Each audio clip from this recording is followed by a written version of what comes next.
In the years prior to the Civil War, land-based heavy artillery was reserved for besieging fortresses and other strongholds.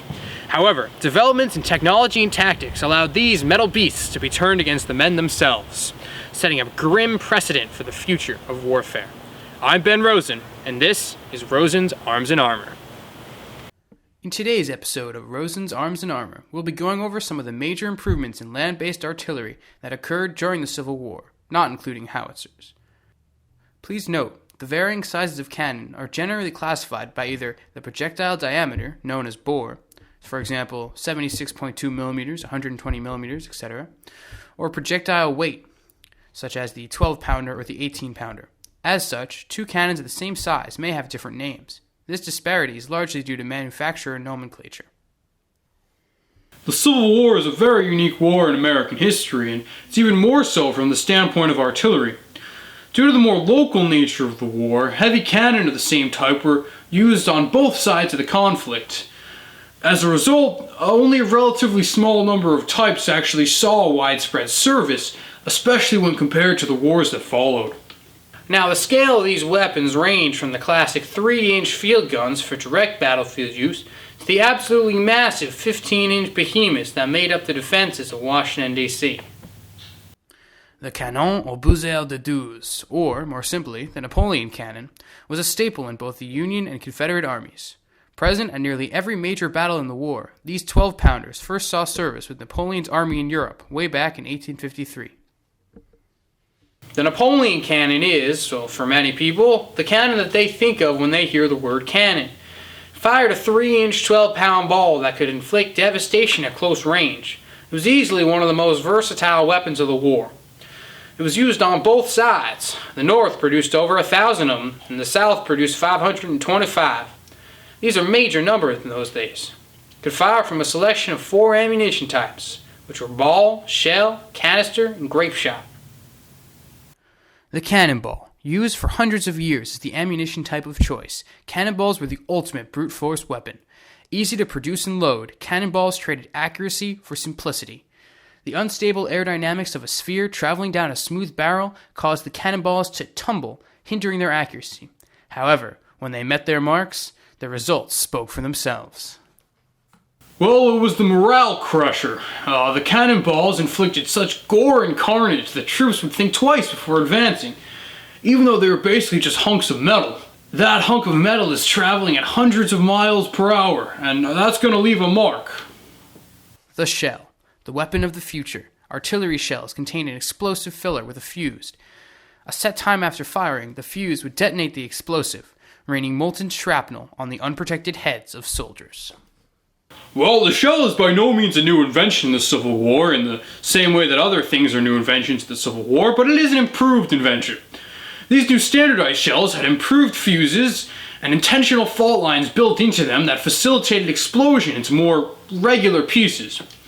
Well, why is this important? Well, it improves your rate of success. It reduces the number of duds that you fire, or rounds that fail to explode, and it makes sure that if the shell does explode, it explodes the way you want it to.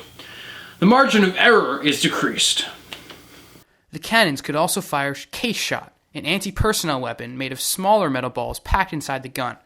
These could be fired in the same manner as shells, bursting above and raining death down onto infantry.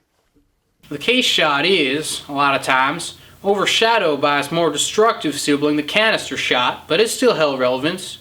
It was, in a sense, shotgun artillery. It held the range of a shot or a shell, but had anti-infantry power closer to a case shot.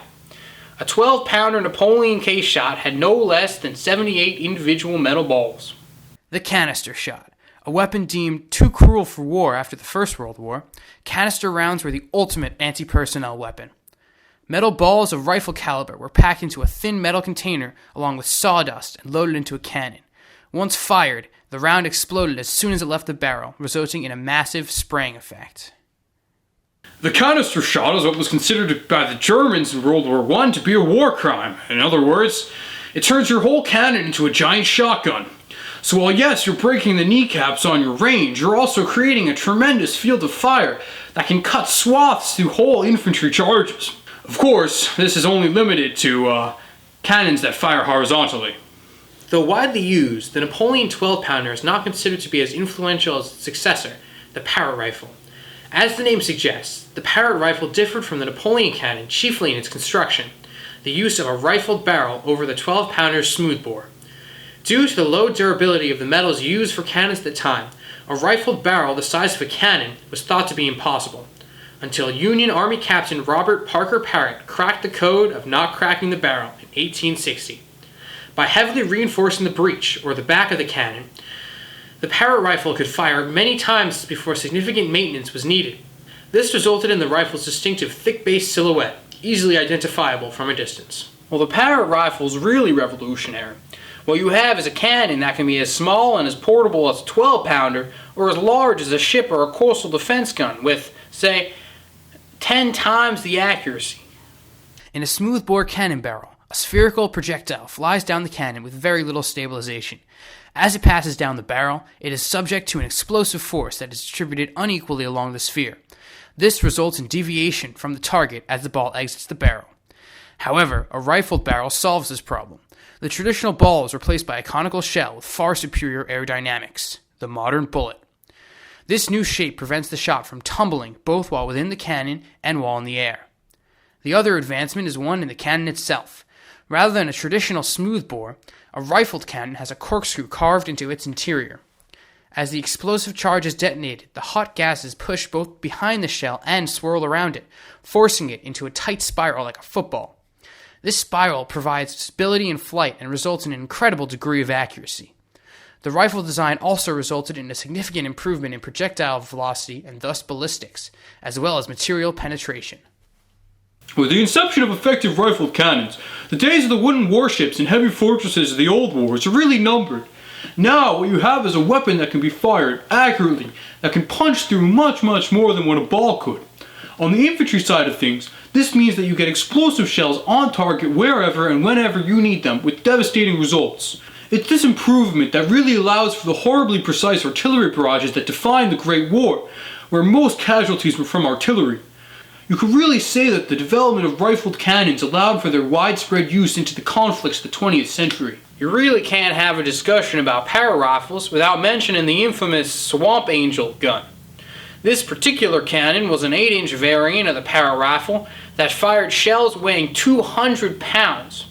It was set up in a swampy area outside Charleston, South Carolina, and was able to fire on that city continuously for 2 whole days before the gun itself exploded from stress.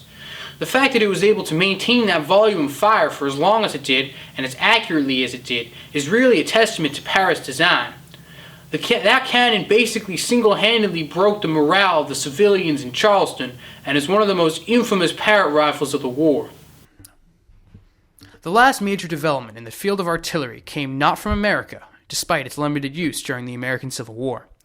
Developed in England and sold overseas to the Confederacy in 1864, the Whitworth rifle represented the bleeding edge of artillery technology. What set the Whitworth rifle apart from other weapons of the Civil War? Breech loading. Visually similar to today's recoilless rifles, the Whitworth rifle was a major step away from the traditional muzzle-loaded weapons of the past. With a 12-pounder, for instance, the explosive charge and shot were rammed down the barrel from the front. This system relied on the recoil from the cannon firing to move the gun into a position from which it could be reloaded by a team. The hot barrel and buildup of undetonated explosives at the back of the cannon often resulted in gun crew injuries. However, breech-loaded weapons departed from this design philosophy.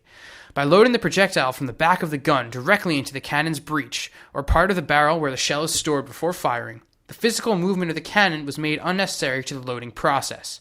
It also allowed for a tremendously higher rate of fire, as the process of opening and closing the breech takes far less time than loading the projectile via the muzzle. In addition, less artillerymen were needed to service the new gun. Now, breech loading is not a new concept. In fact, some of the first medieval weapons were breech loaded. Swivel guns on the deck of sailing frigates were often breech loaded as well to improve their rate of fire. What is a new concept is a breech loader the size of a field gun, and the Whitworth rifle was just that. It was exceptionally accurate, being rifled, and could really be used to batter fortifications due to its higher rate of fire. It was less popular as an anti-infantry weapon though, as it was of a smaller caliber than the Napoleon cannon.